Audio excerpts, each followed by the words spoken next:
کن کن چیزوں پر زکوٰۃ فرض نہیں ہے؟ تو وہی سٹینڈرڈ حدیث بخاری اور مسلم کی متفق علیہ حدیث، بخاری میں 1464، مسلم میں 2273، کہ مسلمان کے گھوڑے اور غلام کے اوپر زکوٰۃ نہیں ہے۔ ضروریات اصلیہ کی جو چیزیں ہیں اس پر زکوٰۃ۔ ضروریات اصلیہ میں کون کون سی چیزیں ہیں جس پہ اجماع ہے امت؟ رہائش والا مکان، گاڑی، قیمتی سے قیمتی گھڑی، کمپیوٹر، قیمتی موبائل۔ اسی طریقے سے اگر کسی کے پاس کوئی ڈیکوریشن پیس ہے، اگر اس کی نیت نہیں ہے اس کو بیچنے کی، ویسے اس نے ڈیکوریشن کے طور پہ رکھا ہوا ہے، ہیرے کا بنا ہوا ہے، پلاٹینیم کا، اس پہ کوئی زکوٰۃ نہیں۔ جوتیاں، فریج، ایئر کنڈیشن، استری، موٹر سائیکل، اس طرح کی جتنی چیزیں جو ہمارے استعمال میں ہیں۔ اب آج کل میں نے دیکھا کچھ مولوی بیٹھ کے کہتے ہیں جی یہ حضور کے زمانے میں فریج تو نہیں تھا لہذا اس کی بھی زکوٰۃ ہے۔ خدا کے لیے آج کے دور کے اعتبار سے دیکھا جائے گا کہ اس وقت لوگوں کا رہن سہن کیا ہے۔ پھر لوگ کہتے ہیں جی فلاں کے پاس تو فریج بھی ہے، اس کے پاس موٹر سائیکل بھی ہے، تو اس پہ تو زکوٰۃ نہیں لگتی۔ او بھائی کیوں نہیں لگتی زکوٰۃ؟ آج کل کی تو بیسک نیڈز ہیں۔ اگر وہ غریب ہے، چاہے اس کے پاس موٹر سائیکل بھی ہے، زکوٰۃ لگے گی اس کے اوپر، اگر وہ اس معاملے میں آگے میں بتا بھی دیتا ہوں انشاءاللہ۔ البتہ جو مکان فالتو ہیں ان کے کرائے کے اوپر آپ نے زکوٰۃ دینی ہوگی اگر جڑ جائے، ادروائز اگر اس سے آپ کھا رہے ہیں، جیسے اسلام آباد میں کہا جاتا ہے کروڑ پتی غریب ہے، اسلام آباد کے بارے میں مشہور ہے کروڑ پتی غریب، یعنی ان کے پاس 1.5-2 کروڑ روپے کی کوٹھی ہوتی ہے، ایک پورشن میں خود لے رہے ہوتے ہیں، دوسرے پورشن سے 30-40 ہزار روپے کرایہ آ رہا ہوتا ہے، اس کرایے سے وہ کھا رہے ہوتے ہیں، ان کا کوئی سورس آف انکم نہیں ہوتا، تو وہ کروڑ پتی غریب، کروڑوں کے مالک ہیں لیکن غریب ہیں، اسی کرایے سے کھا رہے ہوتے ہیں۔ تو اب ظاہر ہے کہ اب بڑا ظلم ہے کہ وہ 1.5 کروڑ کی زکوٰۃ ان سے دلوائیں گے، نہیں ایسا نہیں ہوگا، اسلام اس چیز کو نہیں کہتا۔ چاہے موویبل ایسٹس ہوں کار کی شکل میں، چاہے فکسڈ ایسٹ ہوں مکان کی شکل میں، ان کے اوپر زکوٰۃ نہیں ہے، ان کی کمائی کے اوپر۔ اگر حساب و کتاب محشر کے دن ہوگا تو قبر میں عذاب کیوں ہے؟ دیکھیں اس کا ان پرنسپل جواب تو یہ ہے کہ یہ ول آف گاڈ ہے، یہ ہمارا عقیدہ ہے، اور یہ عقیدہ ایسا ہے جس کی جڑ قرآن میں موجود ہے۔ چند ایک لوگوں نے عذاب قبر کا انکار کیا اس بنیاد پہ کہ یہ احادیث میں آیا ہے، قرآن پاک میں موجود نہیں ہے، تو یہ کوئی ثبوت نہیں ہے کسی چیز کے انکار کرنے کا، کیونکہ اہل سنت کا منہج اس پر ہے کہ قرآن اور سنت دو پیرلل میں سورسز ہیں۔ وہ تو نماز کا طریقہ بھی قرآن میں نہیں آیا ہوا، اور نہ قرآن کا یہ ٹاپک ہے، اور نہ یہ قرآن کا عیب ہے کہ اس میں نماز کا طریقہ نہیں ہے۔ ہاں نماز کی اہمیت آئی، اس درجے میں آئی کہ وَأَقِيمُوا الصَّلَاةَ وَلَا تَكُونُوا مِنَ الْمُشْرِكِينَ، نماز قائم رکھنا اور دیکھنا مشرک نہ ہو جانا، یعنی وہ چیز جو آپ کو اسلام سے باہر نکال سکتی ہے اس کا طریقہ نہیں بتایا گیا، صرف اہمیت بتائی گئی، فرضیت بتائی گئی۔ طریقہ سنت کے ذریعے ٹرانسفر ہوا، اور سنت ہی کا ریٹن ریکارڈ جو ہے وہ صحیح الاسناد احادیث ہے۔ اس حوالے سے میں نے تفصیلاً ایک video question answer session record کروا دیا ہے، غامدی صاحب سے متعلق 20 کوسچنز، اس میں نے اس ٹاپک کو ایڈریس کیا ہے کہ سنت اور حدیث میں آج کی ڈیٹ میں فرق کرنا یہ ظلم ہے۔ آج کی ڈیٹ میں سنت اور حدیث انٹرچینجبل الفاظ ہیں، سنت کا ریکارڈ ہی ریٹن فارم میں احادیث کی شکل میں ہم تک پہنچا ہے۔ تو قرآن و سنت دونوں سورسز ہیں۔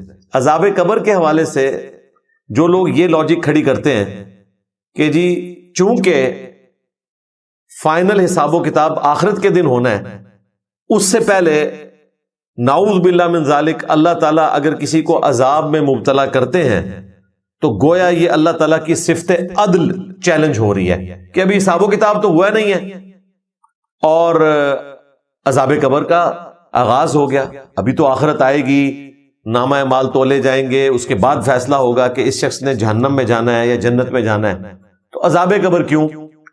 تو میرے بھائی اللہ تعالیٰ عالم الغیب ہے، اسے سب کچھ پتا ہے۔ عذاب قبر انہی لوگوں کو ہونا ہے جنہوں نے الٹیمیٹلی جہنم میں جانا ہے، یہ نہیں ہے کہ جن کی آخرت کا معاملہ آسان ہونے والا ہے انہیں عذاب قبر ہو جائے گا۔ اس کو سپورٹنگ وہ جامع ترمذی کی حدیث ہے، سیدنا عثمان ابن عفان رضی اللہ تعالیٰ عنہ خلیفہ راشد جب کبھی قبرستان جاتے تھے تو اتنا روتے تھے کہ ان کی داڑھی آنسوؤں سے تر ہو جاتی تھی۔ اصحاب پوچھتے تھے کہ آپ اتنا کیوں روتے ہیں؟ تو انہوں نے کہا کہ میں نے نبی الاسلام سے خود سنا تھا کہ قبر آخرت کی منازل میں سے پہلی منزل ہے، جس کی یہ منزل آسان ہوئی اس کی اگلی منازل آسان در آسان ہوتی چلی جائیں گی، اور جو اس میں پھنس گیا وہ اگلی منازل میں پھنستا چلا جائے گا۔ لہذا ڈاکٹرن اپنی جگہ قائم ہے کہ جن لوگوں نے نعوذ باللہ من ذالک آخرت کی زندگی میں عذاب بھگتنا ہے انہی کے ساتھ عذاب قبر کا معاملہ ہونا ہے، اور جن کی آخرت میں اللہ تعالیٰ کے حضور الٹیمیٹلی بخشش ہو جانی ہے ان کے ساتھ یہ معاملہ نہیں ہونا۔ اب رہا اس کی جڑ قرآن میں کہاں موجود ہے، تو قرآن پاک میں اللہ تعالیٰ کی عذاب کی 4 قسطیں رپورٹ ہوئی ہیں۔ نمبر 1 دنیا کی زندگی میں، جو سورہ السجدہ میں آیا کہ ہم دنیا کی زندگی میں انہیں عذاب دیں گے تاکہ یہ ہماری طرف پلٹ آئے. یعنی دنیا میں جو اللہ تعالیٰ کی طرف سے تکلیف آتی ہیں یہ اس لیے آتی ہیں کہ انسان خدا کو رسپانس کرے. آپ دیکھتے ہیں کہ بڑے باغی قسم کے لوگ ہوتے ہیں. کبھی کسی کا جوان بیٹا فوت ہو گیا تو وہ گاڈ اورینٹڈ ہو جاتا ہے، کسی کی بیوی مر گئی، کسی کا والد فوت ہوا، وہ اللہ تعالیٰ کی طرف آ جاتا ہے. تو یہ قرآن پاک میں اللہ تعالیٰ نے اسپیسیفکلی مینشن کیا کہ ہم دنیا کی زندگی میں انہیں عذاب دیں گے. عذاب کا ورڈ ہے تاکہ یہ ہماری طرف پلٹ آئے. اچھا، دوسری قسط وہ بھی قرآن میں رپورٹ ہوئی سورۃ الانفال میں کہ گناہگار لوگوں کی جب موت کا وقت قریب آتا ہے تو فرشتے ان کے چہروں پر اور پیٹھوں پر ہتھوڑے مارتے ہیں اور کہتے ہیں نکالو جان. اگر آپ کی ڈاکٹرن مان لی جائے کہ ابھی آخرت کا دن آیا نہیں ہے تو موت کے وقت فرشتوں کا پیٹھ پہ ہتھوڑے مارنا صفت عدل کو تو یہ بھی چیلنج کر دے گا. یہ میں علم الکلام پھکی والا اینٹی وینم جواب دے رہا ہوں جسے ہم اردو میں الزامی جواب دیتے ہیں. تیسری عذاب کی قسط وہ بھی قرآن میں رپورٹ ہوئی ہے، اس کے لیے ہم کہتے ہیں عذاب قبر. سورۃ المؤمن جسے سورہ غافر کہتے ہیں اس میں آیا کہ فرعونی صبح و شام آگ پر پیش کیے جاتے ہیں اور جب آخرت کا دن آئے گا تو پھر وہ بڑے عذاب کی طرف بلائے جائیں گے. اور یہی وہ آیات ہیں جن کو امام بخاری نے صحیح بخاری میں چیپٹر کی ہیڈنگ میں ڈالا ہے جس چیپٹر میں انہوں نے عذاب قبر والی حدیثیں لی ہیں. اس کا مطلب ہے کہ اس زمانے میں بھی یہ فتنہ اٹھا تھا تو امام بخاری نے اس فتنے کو کل کرنے کے لیے قرآن پاک کی وہ ساری آیات ایک جگہ جمع کر دی تاکہ اگر کسی کو وہم آئے کہ نعوذ باللہ یہ کوئی امام بخاری نے خود سے حدیثیں گھڑ لی ہیں تو بھائی قرآن بھی دیکھ لیں، قرآن میں جڑ موجود ہے. قرآن میں صرف آخرت کے عذاب کا ذکر نہیں ہے، اس کے علاوہ بھی 3 عذابات رپورٹ ہوئے ہیں. نمبر 1 دنیا کی زندگی میں سورہ السجدہ، نمبر 2 موت کے وقت سورۃ الانفال، نمبر 3 فرعونیوں کا صبح و شام پیش کیا جانا. ابھی تو آخرت کا دن نہیں آیا، فرعونی کس آگ پہ پیش ہو رہے ہیں؟ وہی عالم برزخ میں جس کو ہم عذاب قبر بھی کہتے ہیں. وہ قبر شیر کا پیٹ بھی ہو سکتی ہے، سمندر کی گہرائی بھی ہو سکتی ہے، ہواؤں میں راکھ کا بکھرنا بھی ہو سکتا ہے اور مٹی میں ملنا بھی ہو سکتا ہے. عموماً چونکہ بندے کو قبر میں دفن کیا جاتا ہے اس لیے قبر کی بات ہوتی ہے، بیسیکلی وہ برزخ ہے. وَمِن وَرَائِهِمْ بَرْزَخٌ إِلَى يَوْمِ يُبْعَثُونَ سورۃ المؤمنون کی آیت نمبر 100 ہے. ان کے مرنے سے لے کر قیامت کے دن اٹھائے جانے تک یہ ان سین بیریئر ہے، برزخ ہے. اور چوتھی جو قسط ہے جس کا ذکر کرنے کی ضرورت نہیں، پورا قرآن کا مقدمہ ہی اس کے اوپر ہے، وہ آخرت کے دن کا عذاب ہے. اللہم اجرنا من النار، آمین. تو یہ چاروں قسطیں رپورٹ ہوئی ہیں. لہذا اللہ تبارک و تعالی کی صفت عدل کہیں پہ چیلنج نہیں ہو رہی کیونکہ اللہ تبارک و تعالی مستقبل کو جانتا ہے کہ اس کے ساتھ کیا معاملہ ہونے والا ہے. اسی لیے صحیح مسلم میں آتا ہے کہ جب بندہ سوالات کے جوابات دے لیتا ہے تو 70 ہاتھ اس کی قبر دائیں بائیں آگے پیچھے کھول دی جاتی ہے. فزیکلی نہیں، انٹلیکچولی. فزیکلی اس وقت فرشتے میرے ساتھ نہیں ہیں لیکن برزخی طور پہ موجود ہیں. ورنہ تو یہاں پہ اگر فرشتوں کے لیے سپیس خالی کرنی پڑ جائے تو مصیبت کھڑی ہو جائے گی. سنن نسائی کے اندر آتا ہے کہ حضرت سعد ابن معاذ رضی اللہ تعالیٰ عنہ ان کے جنازے میں 70,000 فرشتے شریک ہوئے تھے. تو مسجد نبوی میں تو جگہ ہی نہیں تھی 70,000 کی. تو بھئی وہ فرشتے اس طرح نہیں ہوتا کہ وہ فزیکلی ہو، وہ اس ورلڈ کی چیز ہی نہیں. تو یہاں پر بھی حساب و کتاب الٹیمیٹلی اس دن ہونا ہے لیکن اس سے پہلے قسطیں ملنا شروع ہو جانی ہیں. اور صرف یہ عذاب کی قسطیں نہیں ہیں، اہل جنت کے لیے آسانیاں بھی یہیں سے شروع ہو جائیں گی. موت کے وقت سنن نسائی میں تفصیلاً حدیث ہے، فرشتے پوری بارات لے کر آتے ہیں. مومنین کو جس طریقے سے وہ پروٹوکول دیتے ہیں مومن کو تو اسی وقت پتہ چل جاتا ہے کہ میری آخرت کی منازل آسان ہونے والی ہیں. صحیح بخاری میں حدیث ہے کہ اللہ تعالیٰ فرماتا ہے میں کسی کام میں ہچکچاتا نہیں ہوں سوائے ایک کام کے کہ جب مجھے اپنے مؤمن بندے کی روح قبض کرنی پڑے. کیوں؟ میرا بندہ موت کو پسند نہیں کر رہا ہوتا. ظاہر ہے یہ زندگی کی محبت اللہ نے ہمارے دل میں ڈالی ہے، یہ کوئی عیب نہیں ہے، ہماری انسٹنکٹ میں ہے.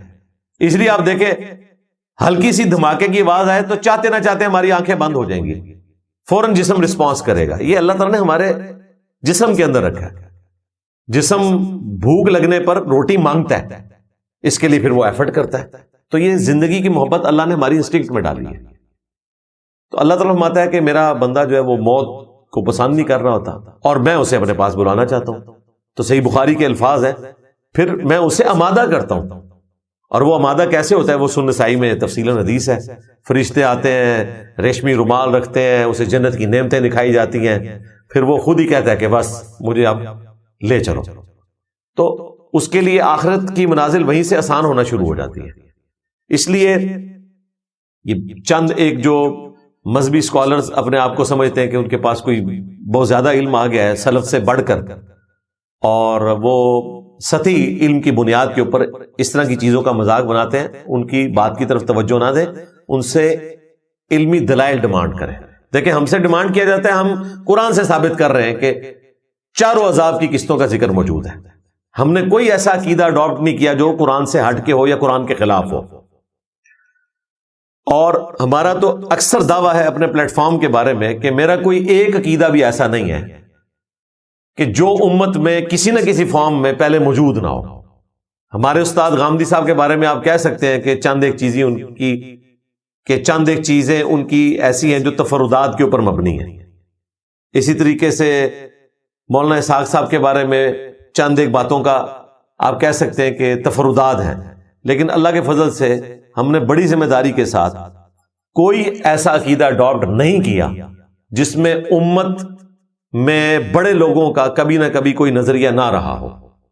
اگر میں رفع الیدین کے اوپر زور دیتا ہوں تو وہ امام بخاری نے بھی دیا ہے، امام مسلم نے بھی دیا ہے، امام شافعی نے بھی دیا ہے، احمد بن حنبل نے بھی دیا ہے.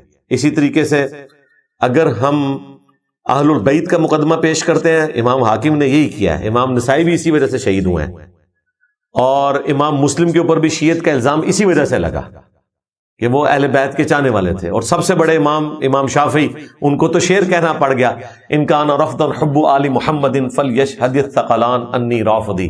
بالفرض اگر آل محمد کی محبت کا نام رافضی ہونا ہے تو جنوں اس گواہ ہو جاؤ کہ میں رافضی ہوں، کیونکہ وہ امام موسیٰ کاظم کے شاگرد تھے اہل البیت میں سے. اسی وجہ سے انہیں شیعہ بھی مانتے ہیں امام شافعی کو، بلکہ امام موسیٰ کاظم کے اصحاب میں ان کو ذکر کیا جاتا ہے. ہم تو ویسے اسپیسیفکلی یہ ٹرم نبی الاسلام کے لیے استعمال کرتے ہیں، اور یہ اصطلاح ظاہر ہے، اس میں کوئی حرج نہیں ہے. تو وہ اپنے ائمہ اہل بیت کے جو ساتھی ہیں ان کے لیے بھی اصحاب کی ٹرم استعمال کرتے ہیں.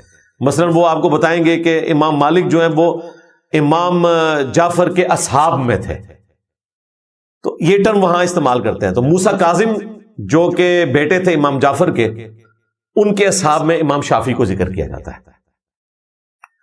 تو الحمدللہ جو بھی عقیدہ ہم اڈاپٹ کرتے ہیں وہ امت میں کسی نہ کسی فارم میں موجود ہوتا ہے. اب اگر کسی کے پاس میرا کوئی آدھا کٹا ہوا کلپ پہنچ جائے تو مہربانی کریں وہ ہم سے پوچھ لیا کریں. مجھے آج بڑا دکھ ہوا کہ اس جمعے کے خطبے میں غالباً ہمارے جو کراچی کے مفتی صاحب ہیں طارق مسعود صاحب حفظہ اللہ تعالی، آج ہی میرے سامنے وہ ویڈیو آئی، مجھے کسی نے بھیجی کہ دیکھیں کہ آپ مفتی صاحب کی اتنی تعریف کرتے ہیں، وہ تو آپ کے اوپر اس طرح کے الزامات لگا رہے ہیں. اور اس میں وہ مفتی صاحب کہہ رہے ہیں کہ جی مجھ تک انجینئر صاحب کا ایک کلپ پہنچا جس میں انجینئر صاحب کہہ رہے تھے کہ صحابہ کرام کی اولادیں کدھر تھیں جب حضرت حسین کو شہید کیا جا رہا تھا. اس کی آڑ میں انجینئر جو ہے وہ صحابہ کرام کو ٹارگٹ کر رہا ہے. نعوذ باللہ من ذالک. بھائی میں نے اس قسم کی اس طریقے سے کوئی بات نہیں کی ہوئی. آپ وہ پورا کلپ مجھے بھیجیں بجائے اس کے کہ میرے اوپر اس طرح کی آپ کامنٹس پاس کریں اور اس میں رنگ بھرنے کی کوشش کریں. آپ کے بھی بہت سارے کٹے ہوئے کلپس میرے تک پہنچتے ہیں، لیکن میں نے کبھی یہ حرکت نہیں کی کہ میں اس کے پیچھے بھاگوں اور اس کا جواب ریکارڈ کروانا شروع کر دوں. تو اس لیے مستقبل میں مفتی صاحب کے اسٹوڈنٹ سے بھی کہوں گا کہ ان تک کوئی آپ بات پہنچاتے ہیں تو پوری بات پہنچایا کریں. میں نے اس طرح کی بات کیوں کرنی ہے؟ عین ممکن ہے کہ میں غالی رافضیوں کا جو اعتراض ہے وہ پیش کر رہا ہوں اور اس کا جواب دینے کی کوشش کر رہا ہوں کہ اگر وہ یہ اعتراض کرتے ہیں تو اس کا جواب یہ ہے. میرا تو مقدمہ ہے کہ سعد ابن ابی وقاص عشرۃ مبشرہ ہیں، نبی الاسلام کے ماموں ہیں، اسی وجہ سے میں ان کو اپنا ماموں کہتا ہوں. جس طرح آپ لوگ حضرت معاویہ کو اپنا ماموں سمجھتے ہیں، حالانکہ حضرت معاویہ کو جو آپ ماموں سمجھتے ہیں وہ تو ماموں بننے کے خلاف تھے، کیونکہ ام حبیبہ نے جب اسلام قبول کیا نہ اس وقت آپ کے ماموں اس حق میں تھے اور نہ آپ کے نانا حضرت ابو سفیان اس حق میں تھے.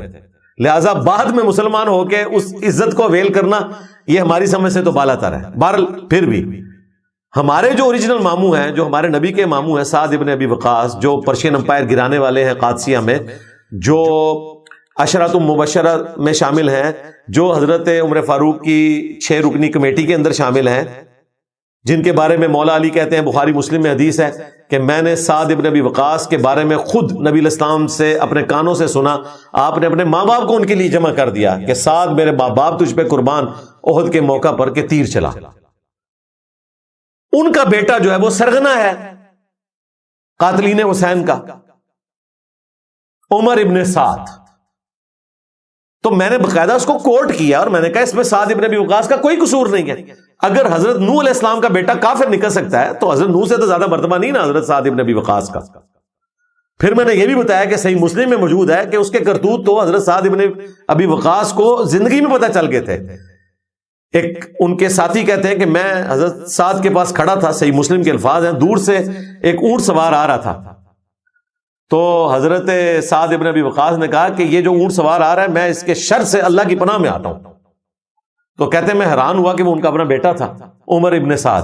ابھی کربلا نہیں ہوئی ہے، کربلا تو بہت بعد میں ہونی ہے، ان کو پتا تھا کہ اس کے کرتوت کیا ہونے ہیں مستقبل میں، اور وہ سیدھا آ کے حضرت سعد ابن ابی وقاص سے گلہ شکوہ کرتا ہے کہ حضرت لوگ تو پوسٹیں لے رہے ہیں، آپ بھی کوئی حکومتی عہدہ جو ہے وہ طلب کر لیں۔ ظاہر ہے حضرت معاویہ کا دور تھا تو یہ سارا سلسلہ، تو انہوں نے کہا میں گوشہ نشینی کی زندگی گزاروں گا، اللہ تعالیٰ کو ایسے بندے پسند ہیں، اس طرح کے فتنوں میں مبتلا نہیں ہوں گا۔ تو ان کو پتا تھا میرے بیٹے کا کریکٹر کیا ہے، اور بعد میں اس نے یزید کو خوش کرنے کی خاطر اور رے کی گورنری حاصل کرنے کی خاطر جو ہے وہ یہ خاری کاٹی، ذلیل و خوار ہو کے دنیا سے گیا۔ باپ جو ہے وہ امت کا ماموں ہے اور بیٹے نے جو ہے وہ امت کو ماموں بنانے کی کوشش کی ہے، زمین و آسمان کا فرق ہے۔ تو مفتی طارق مسعود صاحب سے میں ریکویسٹ کروں گا آئندہ آپ تک کوئی میری بات پہنچے تو کم از کم پوری سنا کریں، اس کے بعد کوئی مقدمہ قائم کیا کریں۔ مجھے بڑی خوشی ہوتی ہے کہ میری کوئی علمی غلطی اس طریقے سے ہائی لائٹ کرے تو میں انشاءاللہ رجوع کروں گا، نیکسٹ ٹائم احتیاط کروں گا، لیکن جو چیز میں نے کہی نہیں وہ اس مزاج میں ہی نہیں بیٹھتی، اس کو خام خواہ میرا مقدمہ بنا کے پیش کرنا یہ بڑے ظلم والی بات ہے۔ آپ حضرت معاویہ رضی اللہ تعالیٰ کے حوالے سے کوئی بات کرنا چاہتے ہیں تو ظاہر ہے ہماری ریزرویشن ہے، ہم سیدنا عثمان غنی رضی اللہ تعالیٰ عنہ یا سیدہ ام حبیبہ سلام اللہ علیہا یا عمر بن عبدالعزیز رحمہ اللہ تعالیٰ جو بنو امیہ کے اولیاء اللہ میں ہیں، ان کے پیچھے حضرت معاویہ یا ان کی اولاد یا ان کے ساتھی جو صفین میں مولا علی کے مقابلے پر آئے، ان کو ہم ان کے پیچھے بینیفٹ آف ڈاؤٹ دینے کے لیے تیار نہیں ہیں۔ یہ تو ہستیاں بہت اونچے لیول کی ہیں، لہٰذا یہ مہربانی کریں ہمارا مقدمہ اتنا ہی بیان کریں جتنا ہم نے کہا ہے، ہم کوئی تان نہیں کر رہے ہوتے، ہم ریالٹی بیان کر رہے ہوتے ہیں۔ آج اگر قرآن پاک سے سورہ یوسف کا درس دیا جاتا ہے تو حضرت یوسف علیہ السلام کے بھائی تو ڈبل صحابہ ہیں، حضرت معاویہ تو سنگل صحابی ہیں۔ یوسف علیہ السلام کے بھائی تو وہ ہیں کہ ان کا بھائی بھی نبی ہے اور والد بھی نبی ہے، اور اس سے بڑھ کر نبی کے بیٹے ہیں۔ حضرت معاویہ تو کسی نبی کے بیٹے بھی نہیں، لیکن آج بھی برادران یوسف کی مثال دی جاتی ہے تو کوئی ان کو تان نہیں کیا جا رہا ہوتا، مسلمان تھے، رضی اللہ عنہ ہیں، وہ علیہ السلام ہیں، لیکن جو کچھ انہوں نے اپنے بھائی کے ساتھ کیا، اگرچہ ان کے بھائی نے ان کو معاف بھی کر دیا، لیکن قرآن میں عبرت کے لیے پڑھا جاتا ہے۔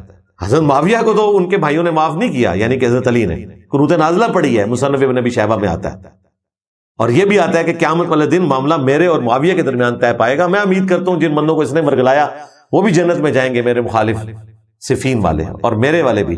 یہ آدھی روایت پیش کرتے ہیں ناسبی حضرات، آگے لکھا ہوا ہے کہ یہ اللہ کی بارگاہ میں معاویہ اور میرے درمیان فیصلہ ہوگا، تو وہاں حضرت علی کی صلح نہیں ہے، ہماری بھی صلح نہیں ہے۔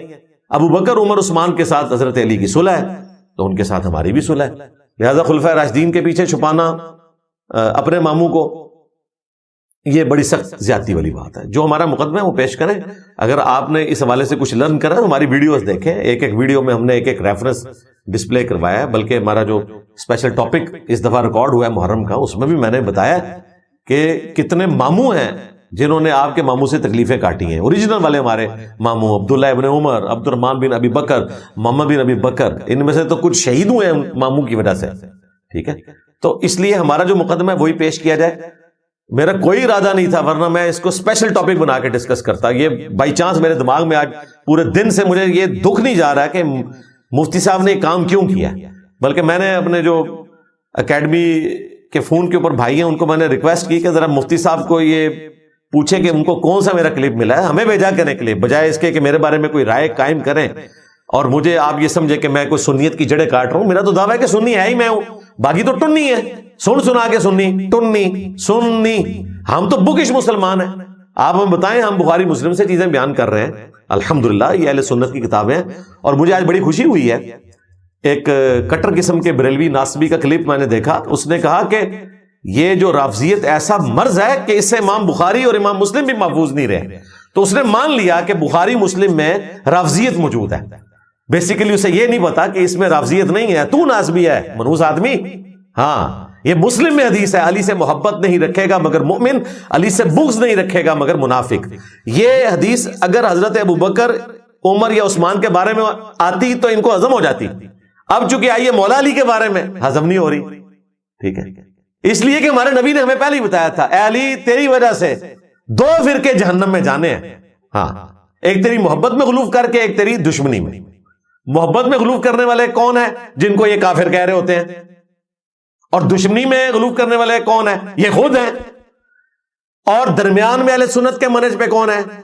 جو جھوم کے کہتے ہیں نہ میں وابی نہ میں بابی، میں ہوں مسلم علمی کتابی، وہ ہے درمیان کے منہج کے، جو علم اور کتاب کی بنیاد کے اوپر اہل سنت کے منہج کے اوپر ہے۔ تو میرا خیال ہے کہ میں نے اس لیے گفتگو کر دی کہ شاید مفتی صاحب اس کی طرف توجہ فرمائیں گے۔ مفتی صاحب، آپ کے مجھ پہ وہ احسانات ہیں جو قبر تک میرے ساتھ جانے ہیں۔ بالکل، میں نے آپ کے لیے جیل کی تنہائیوں میں بھی دعائیں کی ہیں، اور میں نے جتنا انٹریکشن ہوا ہے مفتی صاحب کو ایک ٹرو جینٹل مین پایا ہے۔ مطلب یہ ہو سکتا ہے کہ کسی کے اخلاص میں کوئی شک نہ ہو لیکن وہ ڈیویٹ ہو جائے، جس طرح کہ میں خوارج کو بھی سمجھتا ہوں کہ مخلص لوگ تھے، حضرت علی کے مخلص ساتھی تھے، لیکن ڈیویٹ کر کے ان کے اخلاص میں مجھے کوئی شک نہیں ہے، کوئی منافقت نہیں تھی ان کے اندر، کھل کے سامنے آئے۔ باقیوں کی طرح نہیں کیا کہ بات تحکیم کے معاملے پہ اور مان لی اور باہر نکل کے اور کر دیا۔ اس اعتبار سے مخلص لوگ تھے لیکن ڈیویٹڈ تھے۔ اسی طریقے سے میں مفتی صاحب کو بھی مخلص آدمی سمجھتا ہوں، لیکن مجھ سے ڈیل کرتے ہوئے آپ نے بڑی احتیاط کرنی ہے۔ تو میں جو مسلسل اس طرح کے آپ کے کئی کلپس اگنور کر رہا ہوں، صرف اس وجہ سے کہ آپ سے ایک محبت پیار کا رشتہ ہے، اور بہتر یہ کہ آپ ان معاملات میں نہ پڑیں، یہ الیاس گھمن صاحب کے لیے چھوڑ دیں، وہ جانے اور میں جاؤں۔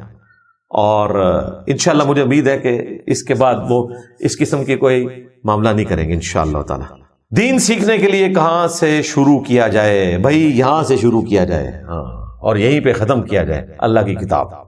اور اس کو سمجھنے کے لیے جو صحیح الاسناد احادیث ہے وہ بعد میں سٹڈی کریں۔ پہلے آپ قرآن پاک کو ایک دفعہ ترجمے سے پری ڈیٹرمنٹ ریزلٹس کے بغیر پڑھیں، اور میں آپ سے یہ بھی نہیں کہوں گا کہ فلاں کا ترجمہ پڑھیں۔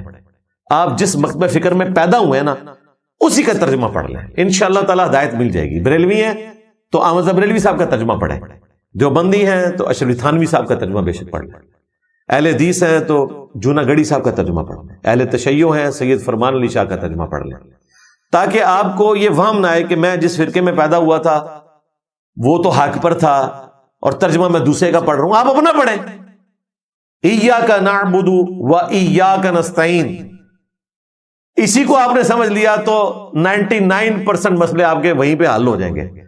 99 فرقے فارغ ہو جائیں گے۔ فرقے تو اس وقت سینکڑوں میں بن چکے ہیں، یعنی جو مین فرقے ہیں وہ تو کہا گیا نا 73 فرقوں میں بڑھ جائے گی، اس میں سے ایک گروہ ہوگا، 72 فرقے ہوں گے، لیکن جو ساتھ اس کے ساتھ فرقیاں اٹیچ ہوئی ہیں وہ تو سینکڑوں میں جا چکی ہیں۔ تو خود بخود آپ کو حق بات پتہ چل جائے گی انشاءاللہ تعالی۔ اس حوالے سے قرآن سے شروع کریں، قرآن کا ترجمہ پڑھیں، اور جو چیز سمجھ آ رہی ہے وہ تو ٹھیک، جو نہیں آ رہی اس کو نوٹ کریں، اس کے بعد کسی عالم دین سے آپ رابطہ کریں اور اسے بتائیں کتاب و سنت کی روشنی میں مجھے بتائیں، تو انشاءاللہ تعالیٰ خود ہی ٹھڈے کھاتے ہوئے آپ انجینئر صاحب تک پہنچ جائیں گے۔ ہاں، قرآن و سنت سے بتاتے ہوئے تو ان کو پھر مسئلہ ہوگا نا۔ تو قرآن پاک کو پہلے کور کریں، اس کے بعد تفسیر اگر آپ نے پڑھنی ہے تو مولانا مودودی رحمہ اللہ کی تفسیر بہت اچھی ہے، یعنی وہ آج کے اس ماڈرن دور میں چیزیں سمجھنے کے پوائنٹ آف ویو سے کمال ہے، یہ مکمل کر لیں۔ اس کے بعد آپ مشکات المصابیح پڑھیں، اہل سنت کی مین سٹریم کی جو کتابیں ہیں، ایٹ لیسٹ جو کتب ستہ ہیں، ان کو مینیجبل فارم میں اس میں پریزنٹ کیا گیا، تو آپ کے آلموسٹ سارے مسائل بھی اس میں کور ہو جائیں گے۔ مشکات المصابیح کے تعارف میں میں نے تفصیلاً ویڈیو ریکارڈ کروائی بھی ہے، وہ دیکھ لیں۔ پلس ہمارے جو کرنٹ افیئرز آتے ہیں ہر ویکینڈ کے اوپر، وہ آپ دیکھتے رہیں تو ساتھ ساتھ آپ کو سارے مسائل انشاءاللہ کور ہو جائیں گے.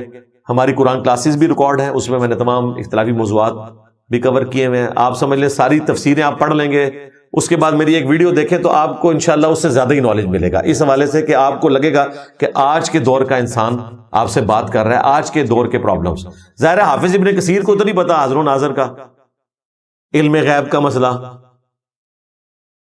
یہ سارے مسائل اس زمانے میں تو نہیں تھے, یہ تو آج کے مسائل ہیں. تو آج کے دور کا بندہ آپ کو بتائے گا کہ بھئی اس میں یہ چیز اس طریقے سے. جمعہ کے دن مسجد نمازیوں سے بھری ہو تو کیا مسجد کے باہر سڑک پر صفیں بنا کر نماز ہو جاتی ہے؟ بالکل ہو جاتی ہے جی. سڑک گلی اس وقت تک پاک ہی تصور کی جائے گی جب تک کہ ناپاکی کا یقین نہ ہو جائے. پاک ہونے کا یقین کرنا ضروری نہیں ہے, پاک ہونے کا تو آپ کو مسجد کے بارے میں بھی یقین نہیں ہوگا. ناپاک ہونے کا یقین ہونا تو یقیناً کوئی نہیں ناپاک, مٹی تو پاک ہے. سنن نبی داؤد میں حدیث ہے, کچھ عورتیں نبی علیہ السلام کے پاس آئیں, کہا یا رسول اللہ مدینہ شریف کی گلیوں میں گند ہوتا ہے, ہماری عبایا جو ہے وہ نیچے لٹکتی ہے تو اس گندگی والی جگہ سے بھی گزرتی ہے, پھر ہم نے مسجد میں نماز کے لیے آنا ہوتا ہے تو ہم کیا کریں؟ آپ نے فرمایا کہ جو گندگی والی جگہ ہے اس کے بعد کیا کوئی صاف مٹی والی جگہ بھی آتی ہے؟ تو انہوں نے کہا آتی ہے. تو آپ نے فرمایا جب وہ اس سے ٹچ کرتی ہے تو وہ پاک ہو جاتی ہے. یعنی مٹی بھی پانی کی طرح چیزوں کو پاک کر دیتی ہے. اس لیے آپ دیکھیں کہ قبرستان اکثر ایسے بنائے جاتے ہیں کہ وہاں جوتیوں سمیت لوگ نماز پڑھ رہے ہوتے ہیں گراؤنڈز کے اندر, وہاں صفوں کا وہ والا اہتمام نہیں ہوتا. اور پھر کئی ایسے بیوقوف ہیں وہ جوتی اتار کے اس کے اوپر کھڑے ہو جاتے ہیں. کیوں اتاری ہے؟ وہ کہتے ہیں جوتی ناپاک ہوتی ہے تو کھڑے اس کے اوپر ہوتے ہیں, پھر زمین پہ کھڑے ہو جاؤ. جوتی کبھی بھی ناپاک نہیں ہوتی بھائی, جوتی کا مسلسل تیمم ہوتا رہتا ہے, الا یہ کہ اس کے اوپر گندگی نہ لگ جائے, فزیکلی آپ کو نظر آ جائے. اسی طریقے سے جو گلیوں کا کیچڑ ہے جب تک اس میں گٹر کا پانی مل نہ جائے اس وقت تک آپ اس کو ناپاک نہیں کہیں گے بارش کی وجہ سے. اور وہ بھی جو پانی ملا اس کے بعد دھوپ لگی خشک ہو گیا, اب وہ پاک ہی تصور کیا جائے گا. لہٰذا سڑک کے اوپر جو صفیں بنائی جاتی ہیں وہ درست ہے. ہاں اس میں دوسری چیز آ سکتی ہے کہ صفیں متصل نہیں ہیں, یعنی جوتیوں والی جگہ آئی, اس کے بعد ہو سکتا ہے واش روم ہو, پھر باہر کا گیٹ ہو, پھر سڑک آتی ہو, تو کنٹینیوس صفیں نہیں ہیں. تو یہ چونکہ ایک شرعی عذر ہے تو اس وجہ سے یہ چل جائے گا. حرمین میں بھی اکثر ایسے ہو جاتا ہے تو یہ جائز ہے, کوشش کریں کہ متصل ہو, لیکن اگر نہ بھی ہو تو کوئی مسئلہ نہیں ہے, اس طریقے سے نماز پڑھی جا سکتی ہے. لیکن اس میں ایک چیز کا آپ نے خیال رکھنا ہے کہ صف امام سے آگے نہیں ہونی چاہیے. ہاں یہ ذہن میں رکھیں. آپ دیکھیں مسجد نبوی شریف کا ایک حصہ ایسا ہے جہاں روزہ شریف ہے, روزہ شریف والی جو دیوار ہے لیفٹ سائڈ پہ جو باب البقی ہے, بقی قبرستان کی طرف, یعنی آپ قبلہ رخ کھڑے ہیں تو یہ باب السلام ہے, یہاں پہ روزہ شریف ہے جس کے اوپر گنبد بنا ہوا ہے, یہاں سے آپ باب البقی کی طرف باہر نکلتے ہیں, جیسے ہی نکلتے ہیں تو وہاں پہ بھی سینکڑوں لوگ کھڑے ہوتے ہیں صف بنا کے. کیوں؟ جو محراب مسجد نبوی ہے وہ انہوں نے آگے شفٹ کر دیا ہوا ہے, اسی وجہ سے روزہ شریف کے آگے بھی 3-4 صفیں بنتی ہیں, وہی باہر تک ایکسٹینڈ کرتی ہیں. تو باہر جو لوگ کھڑے ہیں ان کے سامنے تو اوپن میدان ہے, وہ کہیں پہ بھی نماز پڑھ سکتے ہیں. اس لیے باقاعدہ وہاں پہ انہوں نے ٹیپ لگائی ہوتی ہے سعودیہ والوں نے کہ یہ جو جگہ ہے یہ امام کے برابر ہے, آپ نے اس سے پیچھے پیچھے صفیں بنانی ہے, امام سے آپ آگے نہیں جا سکتے. ایک ایکسیپشن ہے, وہ حرم مکہ کی ہے. حرم مکہ میں آپ امام سے آگے بھی ہو سکتے ہیں لیکن ایگزیکٹلی اس کے آگے نہیں, اس کے آگے والا حصہ انہوں نے چھوڑا ہوتا ہے. دائیں بائیں جو صفیں بنی ہوتی ہیں آپ دیکھتے ہیں کہ بالکل غلاف کعبہ کے پاس لوگ کھڑے ہوئے ہوتے ہیں, امام جو اتنی دور کھڑا ہوتا ہے لیکن امام کے آگے کوئی نہیں ہوتا. لیکن کعبہ شریف سے ہٹ کے باقی جو اس کی 3 دیواریں ہیں ان پہ لوگ بالکل قریب ہوتے ہیں, امام کی نسبت وہ کعبہ شریف کے قریب ہوتے ہیں, لیکن جو کہ امام کے سامنے نہیں ہوتے, اس وجہ سے ان کی نماز درست ہے. ہاں امام کے آگے لاگے کو بندہ کھڑا کرے, جس طرح آج کل کچھ عرصے سے سعودیہ میں 1-2 اماموں نے کام شروع کیا ہے کہ وہ پیچھے کھڑے ہو گئے ہیں, ان کے آگے بھی لوگ کھڑے ہوتے ہیں. ہم اس کو درست نہیں سمجھتے. وہاں پہ بھی کئی جو خانہ کعبہ شریف کے امام ہیں اس کو غلط سمجھتے ہیں اور وہ باقاعدہ جگہ صاف کرواتے ہیں. جب ان کی ڈیوٹی آتی ہے نماز کی تو وہ پرانے طریقے پہ ہی پڑھاتے ہیں کہ بھئی امام کے سامنے کوئی نہیں ہونا چاہیے. ہاں باقی جو 3 دیواریں ہیں, جو امام والی دیوار ہے وہ چھوڑ دیں, باقی 3 دیواروں میں بے شک دیوار کے قریب مقتدی کھڑے ہوں، لیکن جو امام والی دیوار ہے اس میں امام بہت پیچھے کھڑا ہوا ہے، کوئی مسئلہ نہیں، کعبے سے وہ دور ہے، لیکن اس کے اور کعبے کے درمیان کوئی نمازی نہیں ہے، لہذا وہاں معاملہ بالکل درست ہے، چونکہ وہ گول دائرے میں آپ نماز پڑھ رہے ہوتے ہیں، لیکن جہاں صفیں بنی ہوئی ہیں امام کو آپ کراس نہیں کر سکتے۔